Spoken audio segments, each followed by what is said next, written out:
This is Ryan Hoyme, aka Massager, and what I'm going to talk today to you about is table height. So there's three different ways to gauge the table height. So with the palm like this, with the knuckle, and the fingertips. So right now it's knuckles for me, and if you want it a little bit lower, you're going to go finger width like this, and if you want the table higher, you're going to use the palm like this. So again, palm, knuckle, fingers. So typically with a, let's say a Swedish massage, you're probably going to use more of your palm for height. Typically with deep tissue, you're going to use your knuckle or your fingertips. But again, it's all going to depend on the size of the client. So let's say you have a larger client on the table. What do you think you need to do? You need to actually lower the table a little bit more because again, the client is actually raised up more. But if the client is smaller, you might have to raise up the table. So again, if a larger client, you're going to have to lower it a little bit, and a smaller client, you're going to have to raise it up a little bit.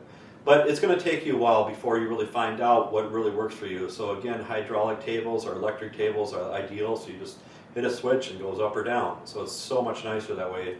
And look at it as a huge investment of your own body over the life of your career.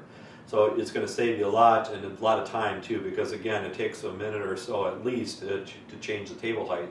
So that's why it's going to make it easier. So again, with different styles, you're going to use different kind of positions and different heights of the table. So again, what I've noticed with my students when they first start off, there are a lot of times we're palm, and just make sure your shoulders totally relaxed and just palm. And then the next few quarters and stuff, they start dropping down to like the knuckle or the fingertips.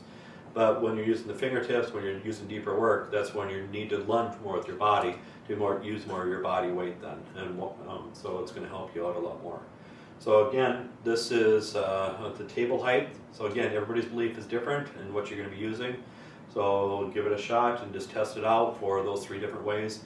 And there's probably many other ways to test the table height too. So just let me know what works for you, and especially if it's a table that you're using on a regular basis, you're just going to know the notches. You're just going to look at it, so you don't even have to use with your hands then.